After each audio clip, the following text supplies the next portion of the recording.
이제 하나님의 말씀 누가복음 2장 1절에서 7절 말씀 제가 읽을 때 같이 보시면서 같이 읽으시면서 성경 말씀을 봉독하겠습니다. 그때 가이사 아구스도가 영을 내려 천하로 다 호적하라 하였으니 이 호적은 구레뇨가 수리한 총독이 되었을 때 처음 한 것이라. 모든 사람이 호적하러 각각 고향으로 돌아가며 요셉도 다윗의 집 족속이므로 갈릴리 나사렛 동네에서 유대를 향하여 베들레헴이라 하는 다윗의 동네로 그 약혼한 마리아와 함께 호적하러 올라가니 마리아가 이미 잉태하였더라. 거기 있을 그때에 해산할 날이 차서 첫 아들을 낳아 강보로 싸서 구유에 누웠으니 이는 여관에 있을 곳이 없음이러라. 아멘. 이 말씀 성경 말씀을 가지고 이제 김희근 목사님 나오셔서 구유에 나신 예수라고 하는 주제로 말씀해 주시겠습니다.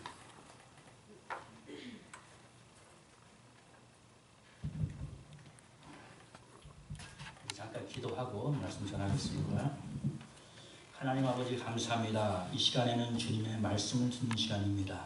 하나님의 말씀이 우리 귀에 들릴 때에 참으로 은혜로 축복으로 들려줄 수 있도록 은혜 베풀어 주시고 또 말씀을 방해하지 못하도록 우리 하나님께서 함께해 주시옵소서. 주님 앞에 간청하며 예수 그리스도의 이름으로 기도합니다. 네. 오늘 말씀은요, 제목을 뭐라고 정했습니다면은 구유에 누이신 예수님에 대해서 한번 말씀을 저희들이 서로 나누고자 합니다. 이제 내일 다음 주가 됐으면 크리스마스잖아요.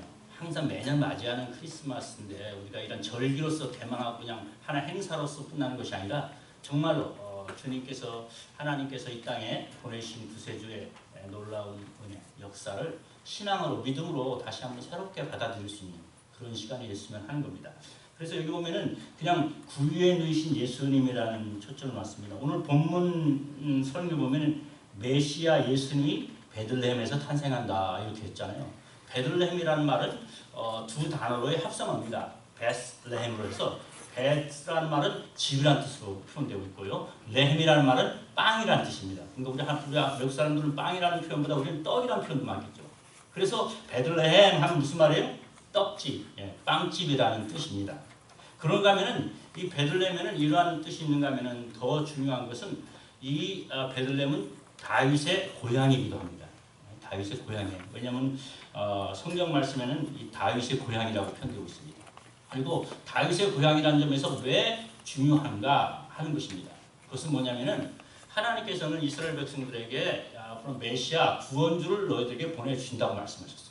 근데 구원주는 마치 구원자의 속성을 많이 말하면은 마치 왕 같은 구원자는 어떤 분이냐라는 것을 말씀할 때에 그 속성이 많은데 한 왕 같은 그런 속성을 가진 사람이라고 말씀했습니다. 그러니까 이스라엘 백성들은 왕 같은 그런 메시아의 개념을 잘 이해하지 못하니까 그들은 상상하기를 그들이 가장 위대하고 이스라엘 백성들의 영광스러운 왕은 다윗 왕이었거든요. 그러니까 다윗 같은 그런 성적의 왕이라고 생각한 거예요. 그래서 하나님께서는 만약에 다윗 왕으로 보이는데 그 왕은 정말 다윗보다도 더 위대하고 찬란하고 영광스러운 왕이라고 표현하면서 이렇게 생각하는 겁니다. 그래서 이스라엘 백성들은 앞으로 메시아는 이런 왕, 다윗과 같은 아주 훌륭한 왕으로 오시지 않냐라는 것입니다. 예수님께서 역시 그렇게 하나님께서 그렇게 예언하셨고요. 그뿐만 아니라 예수님께서는 이 1000년 전에 바로 다윗 왕이 정말로 이제 이스라엘 왕이 이제 다윗에서 이제 예루살렘에서 이제 왕이 나고 그 다음에 한 700년이 지난 주전 한 700년 중 30년 중에는 이러한 미가서 2장을 통해서 또 이런 말씀을 하셨습니다. 바로 그런 이스라엘 왕 메시아가 태어나는데 그 메시아는 바로 자그마한 동네 베들레헴에서 태어난다고 이렇게 말씀하셨어요. 그래서 미가서 5장 2절 보면은 베들레헴 에브라다여 너는 유다 족속 중에 작을지라 이스라엘을 다스릴 자가 내게로 나올 것이라 그의 근본은 상고의 영혼이며. 근데 이스라엘 왕 같은 사람이 다윗에서 베들레헴에서 태어났는데 그 사람의 존재는 어떠냐? 상고 전부터 영원전 전의 존재로서 그냥 하나의 신적 존재죠. 영원한 존재가 바로 육신의 몸을 입고 이 땅 베들레헴이라는 곳에 태어날 길 예언을 한 거예요. 그리고 더 나아가서 이사야 선지자는 이사야 7장 14절에 보면 그분이 태어나긴 태어났는데 육신으로 태어나는데 어떻게 태어나냐? 바로 그분은 처녀의 몸에서 태어날 것이라는 걸 예언합니다. 이사야 7장 14절에는 그러므로 주께서 친히 징조를 너희에게 주실 것이라. 보라 처녀가 잉태하여 아들을 낳을 것이요 그 이름을 임마누엘이라 하라고. 그러니까 상고전에 계신 분, 신적인 존재가 그 영원하신 분이 그분이 육신을 입고 뭡니까? 바로 짓기 적은 땅 베들레헴에서 처녀의 몸으로 사람으로 태어날 것을 말씀하셨다는 거예요. 이런 하나님이 이렇게 말씀하신 거예요. 비록 작은 베들레헴, 작은 동료였지만은 하나님께 그래서 이것을 하나님께서는 말씀을 통해서 계속 그러니까 이스라엘 백성이라면 누구나가 메시아가 베들레헴 작은 동네에서 사람의 여자의 무슨 처녀로 태어날 거라는 걸 누구나 다 아는 거죠. 그리고 이걸 또 뭡니까? 역사적으로 하나님께서는 문서화시켰고 그걸 역사적으로 기록하신 거예요. 그러니까 유대인이라는 사람들은 다 이러한 사실을 다 알고 있었고 아니면은 이방 사람도 정말 메시아에 대해서 이런 하나님의 말씀을 좀 경외하는 사람이면은 누구나가 다 알 수 있는 말씀이었어요. 또 기대할 수 있었고요. 근데 오늘 이 사건은 뭐냐면 이런 하나님의 예언된 말씀이 역사적으로 기록한 하나님의 말씀이 오늘날 어떻게 현실 가운데 이루어지냐를 오늘 기록한 말씀입니다. 하나님이 예언됐고 그 다음에 기록하셨고 했던 말씀들이 오늘날 이 현실 가운데 어떻게 이루어지느냐. 오늘 말씀, 본문의 말씀 한번 가보겠습니다. 2장 1절에 보니까 뭐예요?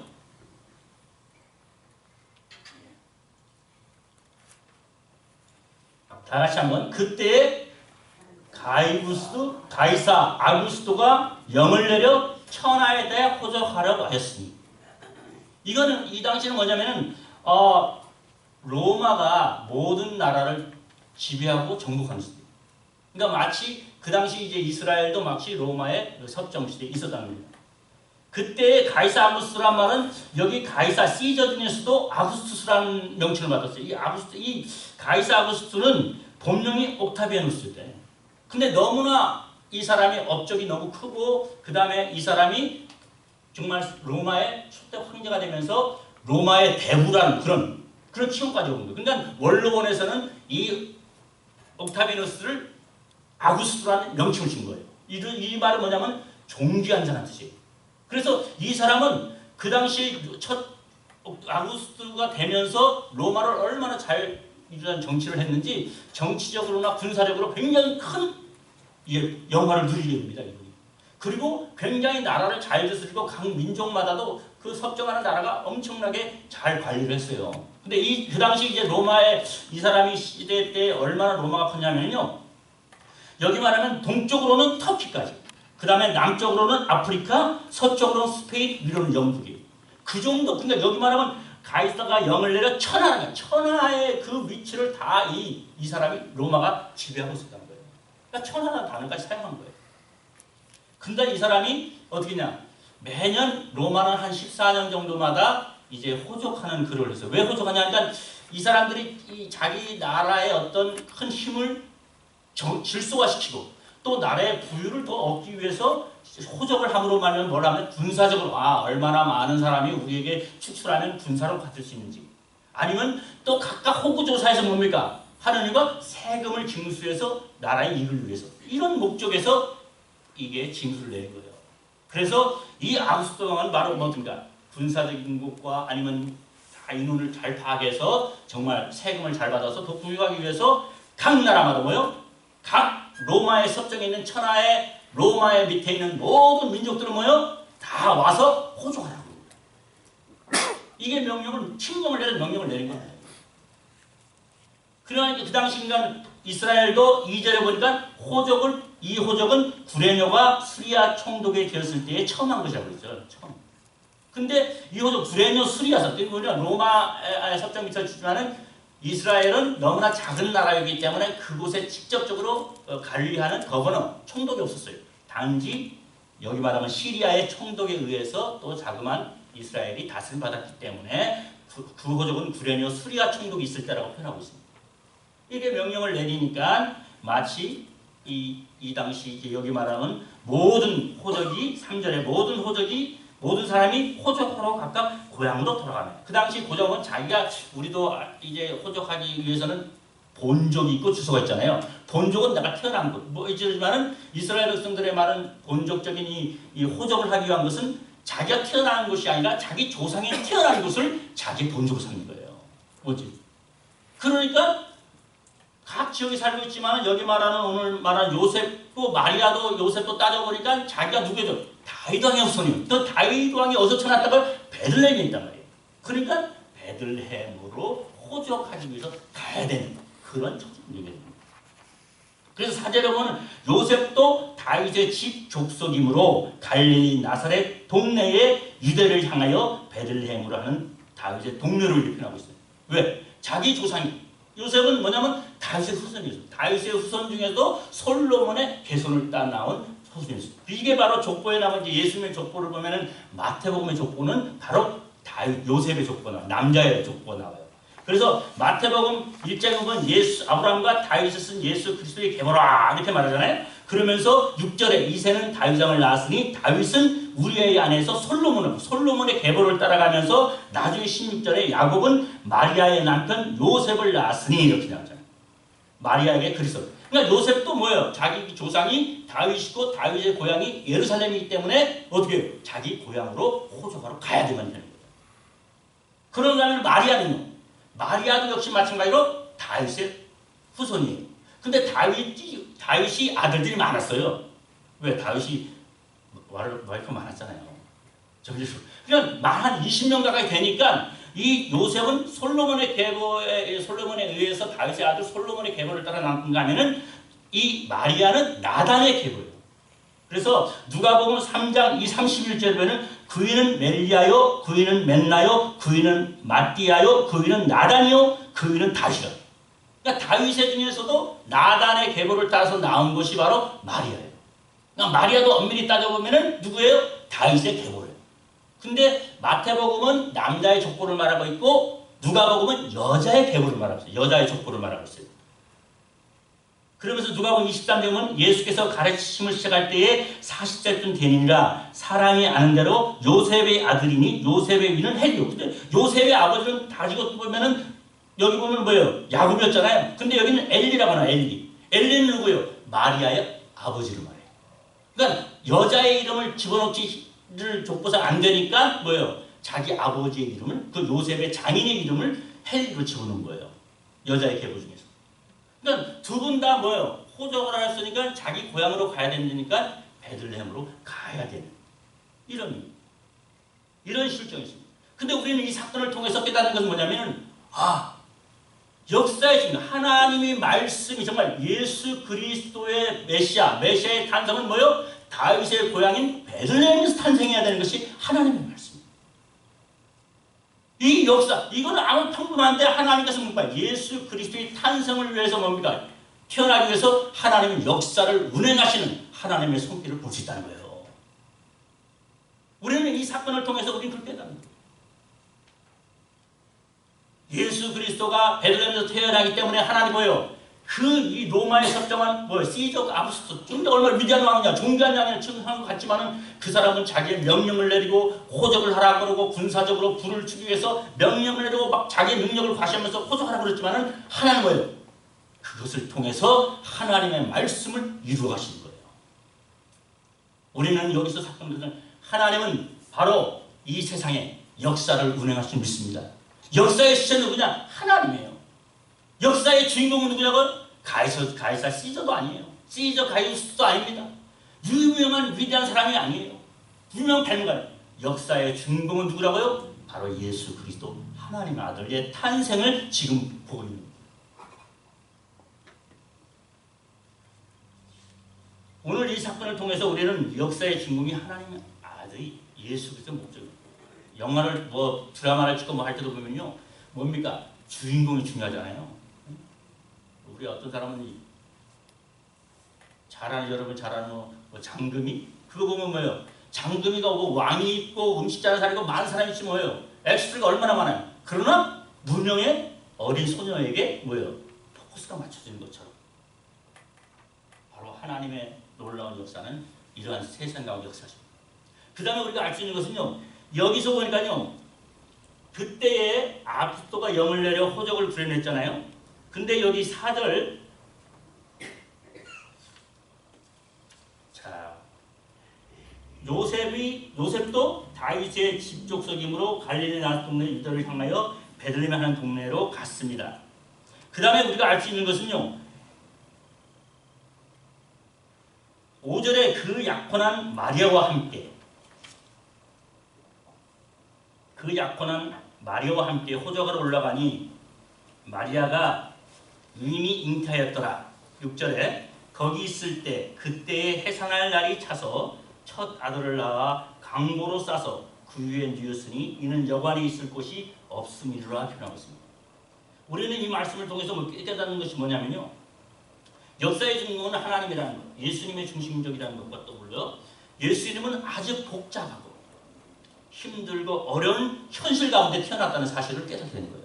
우리는 이 사실을 통해서 뭘 깨닫는 거지만, 우리의 구원주가 우리의 현실과 동떨어지지 않구나. 이 현실을 살아가는 어렵고 힘들고 복잡한 이 세상에 살아가는 우리를 구원하기 위해 오신 주님의 마음을 깨닫게 되는 거예요. 여기 보면 예수님이 지금 예루살렘으로 가는 과정이 쉽겠어요? 120km가 떨어지는 그 과정이에요. 여정입니다. 그 여정을 지금 가야 되는 거고 마리아와 함께 호적하러 간다고 했어요. 왜 하필이면 마리아?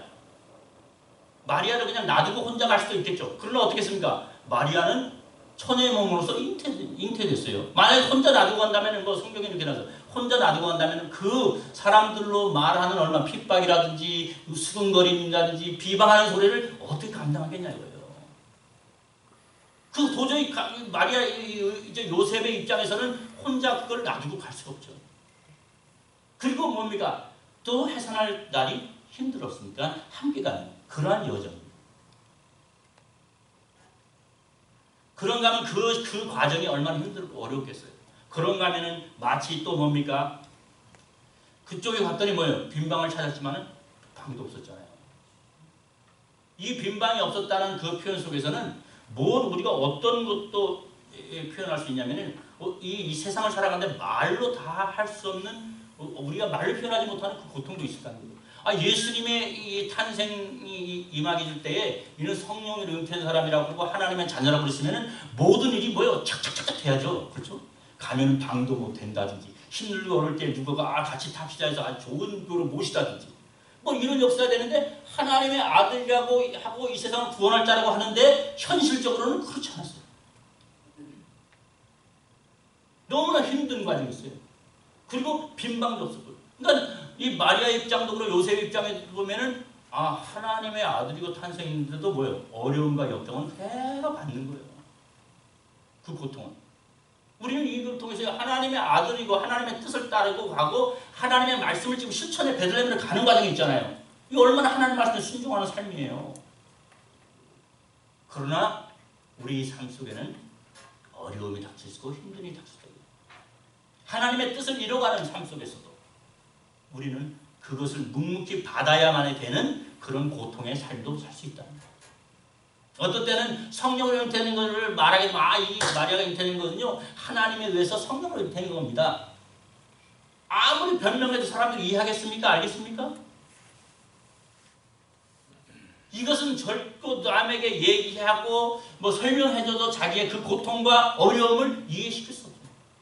마치 우리의 신앙생활이 어떤지 그런지 몰라요. 하나님 믿고 따라가는 삶이 힘들고 그러는데 말로 표현할 수 없고 설명이 되지 않는 그런 과정일 수 있습니다.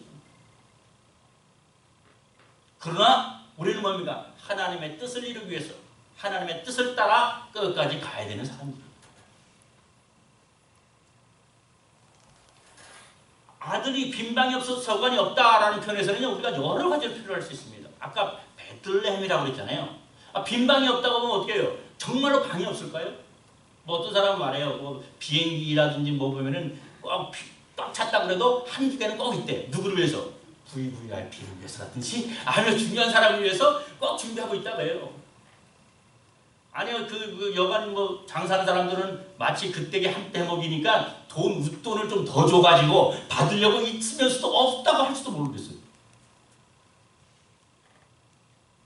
그런가 하면 또 뭐예요? 정말로 그 사람이 해산해가지고 너무나 고통스럽고 힘들고 어려운 여정을 왔고 지금 임산부가 지금 언제 오늘 내일 하는데 빈방이 없다고 내치는 수 있는 거예요. 이러한 사정 속에서 올 때는 뭐예요? 이거를 바로 우리 인간, 이 세상에 표현하는 우리 인간 세상이고 바로 정이 없고 사랑이 없고 이기적인 이 세상을 우리에게 묘사하고 있다는 거죠. 그 가운데 주님께서는 뭐예요? 그 세상을 바꾸려고 그 세상과 자기를 바꾸려고 예수님이 이 땅에 오셨다는 거예요. 이 세상에 있는 그런 악하고 그런 사람들을 뭐예요? 구원하기 위해서 이 땅에 오셨다는 거예요. 우리는 요한복음 3장 1절에 말하잖아요. 하나님이 세상을 이처럼 사랑하사 독생자를 뭐예요? 주셨으니 저를 믿는 자마다 멸망치 않고 영생. 그러니까 예수 그리스도의 탄생은 육신을 오시고 영과신 하나님, 영원하신 하나님이 상고가 오래진 어떤 분이 신적인 존재가 육신의 몸을 입고 예루살렘 정말 구유에 누렸다는 이 사건이, 이 사실이 뭐예요? 우리 보면 하나님이 사랑으로, 사랑이라는 거죠. 사랑으로 구유에 누렸다는 거예요. 구유하면 뭐예요? 구유에 누렸다는 말은 우리가 잘 아는 베들레헴이라고 하잖아요. 베들레헴 떡집에 구유는 뭡니까? 뭐예요 이게? 말, 소, 여물이죠. 여물. 그러니까 말들이 먹는 여물통에 뭐예요? 예수님을 잡수라고. 아니 이거 참 아는데 떡집에, 빵집에, 그것도 말 구유에 누구 먹으라고? 말이 먹는 여물통에 뭐예요? 예수님을 눕혔다는 거예요. 이게 어떻게 보면은 참 하나님의 이걸 하나님의 예수를 보내주신 것은 하나님의 사랑이라고 그러면은 하나님의 사랑은 정말 이거예요. 하나님의 사랑은 정말 뭐야? 예수의 말에 누인 그 모습을 통해서 우리는 하나님의 사랑과 겸손을 배울 수 있는 거죠. 진정한 사랑이라는 건 뭐야? 낮아지는 게 사랑이에요. 그래서 항상 하나님께서 사랑을 할 때 뭐예요? 하나님 예수 그리스도는 하나님과 동등된 분이지만 뭐예요? 낮춰서 우리가 낮아져가지고 표현하고 낮아져가지고 하늘에서 지상으로 낮아지고 지상에서 뭐예요? 음부까지 낮아져서 낮아지고 자존심하고 힘없고 없는 우리를 뭐예요? 끌어올리려고 할렐루야. 끌어올리려고 오신 주님이라는 걸 우리에게 표현합니다. 시편 31편 9절에는요 이렇게 표현되고 있습니다. 이 말을 어떻게 표현하냐면요 32절 9절에는 너희는 무지한 말이나 노새같이 되지 말지어다. 그것들은 재갈과 굴레를 단속하지 아니하면 너희에게 가까이 가지 아니하고. 그러니까 너 무지한 영적으로 무지해요. 예수 그리스도가 누군지도 모르고 지금 뭐 하는 거예요. 우리에게 구원 주러 오시고 우리를 살리러 오신 예수님인데도 그걸 뭐예요? 무지하기 때문에. 그 무지한 말과 노새가 무지하고 노새한 말은 재갈과 뭘 묶어가지고 끌지 아니면 도저히 순종하지 않는다는 거예요. 그리고 우리 인생이에요. 우리는 하나님을 알지도 못하고 거룩하지도 못하고 하나님이 축복하겠다고 우리를 순종하기를 요구하는데도 뭐요? 노새한 말같이 무지한 불같이 뭐요? 오히려 순종치 아니고 왜곡된 그러한 인간이라는 거예요. 이러한 표현을 하면 상징적인 의미잖아요. 이런 것에 뭐요? 이러한 사람들을 뭐요? 예수님이 구원하기 위해서 잡수라고. 그래서 예수님이 뭐라고 했어요? 나는 생명의 떡이다 그랬잖아요. 나를 먹는 자는 죽어서 살고 살아서 나를 먹는 자는 영원히 살리라. 어쨌든 예수는 생명의 떡이라고 표현하고 있잖아요. 그래서 말 구현을 pis다는 것은 바로 이렇게 처참한 인간을 우리를 구원하기 위한 자기 생명을 내어놓고 뭐요? 떨어진 위에서 내려오신 떨어진 것 같죠. 이러한 주님의 사랑을 우리에게 표현하고 있습니다. 떨어진 게 위에 있다가 위에 올라가기는 힘들어 떨어지는 게 힘들대요. 유지하는 사람이. 그러나 떨어짐의 놀라운 역사는 더욱더 영광스럽고 은혜롭습니다. 왜냐면요, 제가 나이가라 폭포를 가봤어요 몇 번. 근데 먼 데서 캐나다 쪽에서 보는 게 더 예쁘다고 그러잖아요. 먼 데서 가봤어요. 그 다음에 미국 쪽에서 봤었어요. 근데요 한 번은요 우연히 장인 장모님이 오셔가지고 나이가라 폭포를 구경하는데 나는 그 밑으로 가서 보는 줄 몰랐어요. 그 미국 쪽에서 뭐예요? 밑에서 이제 배를 타고 갔더니 가까 근처까지 갔어요. 막 튀게. 근데 밑에서 보니까 뭐예요? 그게 장관이에요. 멀리서 보는 건 그게인데 밑에서 보니까요 물이 쏟아지는 그 압력과 그게 장관이었어요. 하나님의 사랑은, 주님의 사랑은 위에서 하늘에서 떨어진 자기의 영광을 버리고 우리 그 말과 같은 곳은 낮아진, 그렇지만 그 사랑은 얼마나 위대하고 엄청난 의미인지 모르는지 믿습니다. 하나님은 말도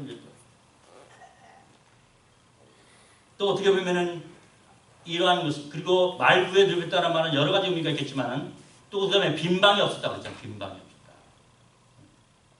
어떻게 할까요? 우리는 다시 한번 이 크리스마스를 다시 한번 그냥 그러한 부르지 말고 우리는 여기 말처럼 빈방을 내어줬습니다. 방이 여기 있습니다라고 말할 수 있는 이런 표현. 뭐 이런 표현에서 요한계시록 3장 20절에 볼지어다 내가 문 밖에 서서 두드리니 누구든지 내 음성을 듣고 문을 열면 내가 그에게로 들어가 그로 더불어 먹고 나와 더불어 먹으라고. 빈방을. 우리는 우리의 구세주로 오신 주님을 다시 한번 받아들일 수 있는 그런 저희들이 되겠습니다. 여러분 크리스마스 때면은요 항상 성극이 벌어져요. 그리고 유전주학교 그런 데서. 근데 한국에서 35년 있었던 동안 계속 벌어지는 성극이 하나 있어요. 뭐냐면 빈방 없습니다. 빈방 없습니다. 이 빈방 없다는 성극은 뭐냐면요. 여러분 뭐 고요 생활에서 나는 어릴 때 성극 다 해봤잖아요. 빈방 없습니다 하는 그 성극은 뭐냐면 그 미국의 자그마한 동네에서 시작한 거예요. 자그마한 동네에서 교회에서 유치원에서 성극이 벌어지는데 그쪽에 윌리라는 학생이 있어요. 9살 된 학생인데 좀 어눌했어요. 쩔쩔떨했어요. 그러니까 말도 잘 못하고 뭐 안미력도 오니까 그래도 격려 차원에서 그 윌리라는 학생에게 하나의 맡겼어요. 뭘 맡겼냐면은 너는 마리아와 요셉이 문을 두드리고 방 있습니까? 할 때 빈방 없습니다. 딱 이렇게 얘기하는 거예요. 잘 외우라고 했어요. 너는 뭐 문을 두드리고 빈방 있습니까? 빈방 없어요? 이렇게 말하는 거예요. 그러니까 열심히 빈방 없어요? 그것만 열심히 연습했어요. 그래서 당일날 해가지고 연극이 잘 스무스하게 되었어요. 그런데 그 다음에 진짜 이제 마리아와 요셉이 문을 두드리니까 이제 자기 이제 윌리가 할 차례예요. 문을 두드리니까 문을 열어주면서 방 있습니까? 그러니까 대문이 빈방 없어요? 이렇게 했어요. 근데 마리아 요셉이 우리는요 먼 곳에 여행을 하면서 너무나 힘들게 왔습니다. 여러 군데를 해봤는데요 빈방이 없어져요. 제발 지금 우리 와이프는 해산할 때 가요. 너무 힘들고 어렵습니다. 그러니까 우물쭈물 하는 거예요. 여러 군데 해봤지만 빈방이 없습니다. 계속 하니까 이번에 빈방 없어다가 선생님만 보면서 어찌할 뻔 보는 거예요. 댕사를 빈방 없어 끝내야 되는데 자꾸 그러니까 이제 윌리가 우물쭈물 하다가 나중에 알겠습니다 가려고 하는데 요셉 말이야 잠깐만요 가지 마세요. 빈방 있어요. 내 집 있어요. 이렇게 하는 거예요. 내 방 쓰세요 그런 거예요. 그러니까 사람들이 이거 대사가 없는 거 뻥 했잖아요. 근데 오히려 망친 것 같은데 이 연극이 마친 것 같은데 오히려 사람들에게 큰 감동을. 정말 그리스도의 마음이 그리스도의 마음. 우리 크리스마스를 맞이하는 우리의 마음. 예수 그리스도는 지금 무언의 마음이에요. 지금 구에 누워 있는 것 같아요. 그러나 무언 조용 우리는 항상 크리스마스 때 고요하고 거룩한 밤. 무언인 것 같지만도 주 예수님은 지금 뭐예요? 어린아이가 침묵, 영적 침묵 속에 들어간 거예요. 하나님의 놀라운 위대한 일은 이런 침묵 싸움인데 이런 줄 믿습니다. 여러분 해가 뜨고 해가 지고 봄이 오고 가을이 가는 뭐 소리를 요란스럽게 막 내고 뭐 합니까? 세상의 모든 역사는 막 소리를 내요. 그러나 그 세상의 소리들은 나중에 우리에게 방해만 해요. 너무나 세상 소리가 많아서 뭡니까? 오히려 뭐면 생태계가 파괴됐잖아요. 벌들이 갈 길을 모른대요. 그래서 예수님께서는 영원하고 정막한 가운데 뭡니까? 하나님의 놀라운 역사를 이루고 있는 말없이 무언으로 빈방 없어요. 이런 표현이 있습니다. 그래서 기후부터 뭐예요? 사람들에게 많은 감동. 우리는 매일매일 맞이하는 크리스마스 매년이지만은 다시 한번 우리 주님, 우리의 구세주, 여러분의 큰 기쁨으로 이 세상에 있잖아요. 주님은 누구에게 알려줬어요? 이건 진짜로 이 세상에서 가장 큰 기쁜 소식이다. 여러분 이 세상의 소식 너무 기쁜 걸 주려고 하면 기쁜 소식이라고 했어요. 어떤 사람에게 주님의 탄생이, 주님이 나를 위해서 오신 구세주의 탄생이 나에게 기쁜 소식으로 들려줘요. 마음이 심령이 가난하고 힘들고 어려운 처지 가운데서 목동 같은 사람들, 시므온처럼 뭡니까? 경건하게 하나님의 위로를 기다리고 안나처럼 평생에 교회에서 기도하면서 뭐요? 하나님 앞에 뭡니까? 경건을 기다리는 사람들에게 기쁜 시간. 동방박사처럼 땅을 쳐다보지도 하늘을 쳐다보는 사람들에게 하나님의 탄생의 기쁜 소식이 들려진 것처럼 이번 크리스마스도 그냥 우리는 주님의 탄생이 이런 것이 아니라 정말 우리에게 힘들고 어렵고 심령이 가난하고 모진 신간에 구세주로 보내신 주님으로서 우리에게 임하기를 저는 축원합니다. 여기서 제가 하나만 시편 구상시인이라는 시 한 동만 한번 이 사람은 캐톨릭 신자인데요. 캐톨릭 신자로서의 평생 동안 이제 시인으로서 문학인으로 활동하시는 분인데 이분의 시가 한번 제가 누가 예언을 하는 거 봤어서 저도 한번 두고자 합니다. 이분이 시를 썼는데요. 성탄을 50번도 넘게 맞이하고도 그 당시 50번이었으니까 지금 뭐예요? 70번을 맞이하고도 여러분은 우리 성탄을 몇 번이나 맞이하고 있는지 모르겠어요. 어떤 사람은 80번이나 맞이하면서 어떤 사람은 60번이나 맞이하면서 저는 한 몇 번 맞이했나? 저는 한 40번을 맞이하면서 우리 한번 다 같이 읽어보겠습니다. 성탄을 50번도 넘게 맞이하고도 나의 아내는 권능의 천주만을 모시고 있어. 저 베들레헴 말구에 오르신 그 무한한 사랑 앞에 양을 치던 목동들처럼 순수한 환희로 조배할 줄 모르겠네. 성탄을 50번도 넘게 맞이하고도 나의 안에는 허영의 마귀들이 들끓고 있어. 지극히 높은 데에는 천주께 영광, 땅에서는 마음이 좋은 사람들에게 평화, 그날 밤 천사들의 영원한 찬미와 축복에 귀먹어 지내고 있었네. 성탄을 50번도 넘게 맞이하고도 나의 안에는 안이란 짐승만이 살고 있어. 헤롯의 복종 속 세상에 소수셔 십자가라고 완성하신 그 고난의 생애 외면하고 부활만을 탐내 바라고 있었네. 성탄을 50번도 넘게 맞이하여도 내 자신 거듭나지 않고서 누릴 수 없는 평화. 우리는 성탄을 맞이하면서 다시 한번 우리의 마음이 심령이 가난한 자가 되고 또 주님께서 말구에 누이신 예수님이 다시 한번 귀한 말씀을 의미하면서 올바른 성탄을 맞이하는 저희들 되기를 저는 축원합니다. 잠깐 기도하겠습니다. 사랑의 아버지 하나님, 성탄을 기대하면서 다시 한번 주님 말구에 누이신 주님 우리에게 무언으로 우리에게 아버지 말씀하시고 성탄의 참된 의미를 깨우치게 하시는 주님의 은혜를 다시 한번 받아들이게 하여 주시고 정말 주님의 탄생이 우리에게 큰 기쁨으로 큰 위로로서 하늘의 큰 소망으로 받아들일 수 있도록 은혜 베풀어 주시옵소서. 주님 앞에 간청하며 예수 그리스도의 이름으로 기도하옵나이다. 아멘.